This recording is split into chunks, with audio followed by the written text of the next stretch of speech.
Well, this message is about leadership, team communications, and the ability to be able to lead a team to the point where they're following what you want and they are engaged to the point where it's not just your business or your responsibility to get the business there, but it's everyone's. That's a unified team. There's a story that I read in a John Maxwell leadership book once, something about the Hyatt hotels. It read something like this. This is from the president of the Hyatt Hotels. If there is anything I've learned in my 27 years in the service industry, it is this: 99% of all employees want to do a good job. How they perform is simply a reflection of the one for whom they work. And how true is that? That's just ridiculously true. I want to give you a word association just of the word leader. You know, what is a leader? We formatted into our minds what a leader is, and so much of our mindsets have come from a previous time where we use the stick and it doesn't work. So what is a leader? So a leader, the L, it's a lead to serve mindset. It's humility. Now, humility is not weakness. Humility is strength. Being able to say, look, what you just said is correct. The way I was thinking probably could be changed. And if a leader can get to that point with an employee, then he's going to have an equality in the business.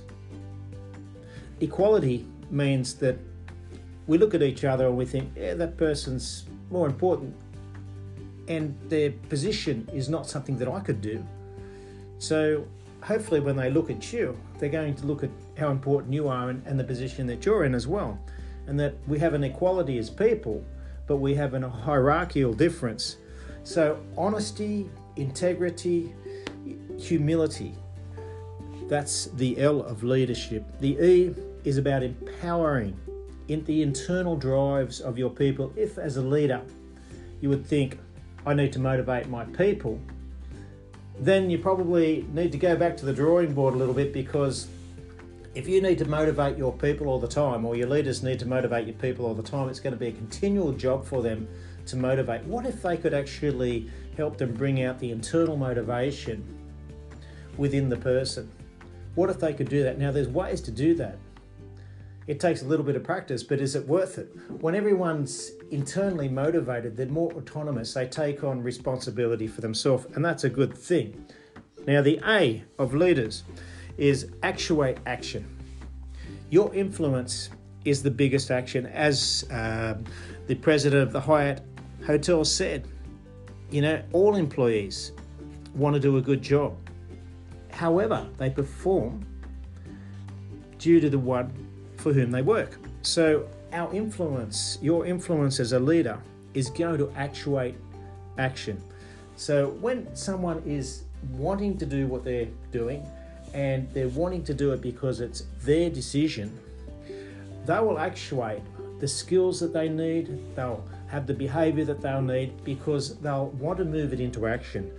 And that's your influence, which impinges into them, which just comes alongside of them to help them do that. D is no limit, purposed mindset. Now, this is a big area. We can have a quick outcome, or we can have a developmental outcome. Now, what does that mean? Well, if we're just going for the goal of getting from A to B, or selling the most, widgets in the quickest amount of time, and that was our goal, then what if something else comes along that's going to enhance our widgets? There's a really good story I've heard about Apple, and had a bit of a read about this, and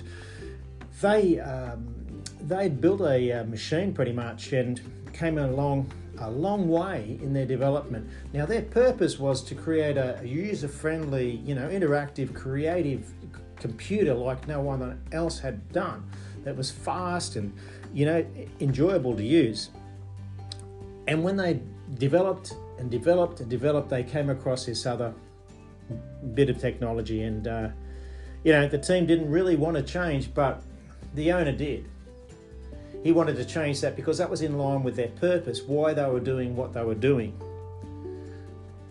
Now, he could have just sold as many as he could of the computers and pushed his way with the existing technology that he had. But he was looking to the future. As we develop further and further and further, what are people going to need, and is it in line with our purpose? So a no-limit purpose mindset is going to keep you in the game. It's going to keep everyone creative as well. The E of leader, equality. Equality creates unity.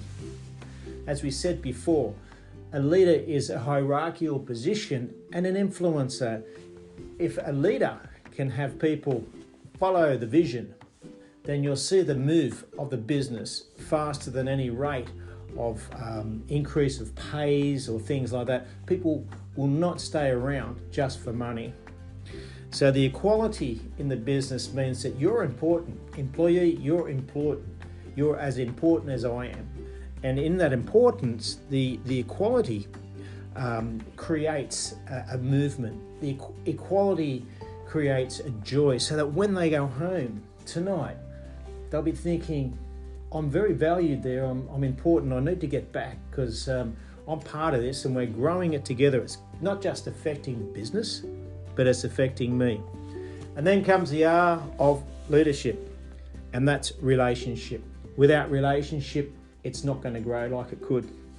Relationship retains people, it grows people, and it grows your business profits. That is a way, and that's a quick analogy of a leader.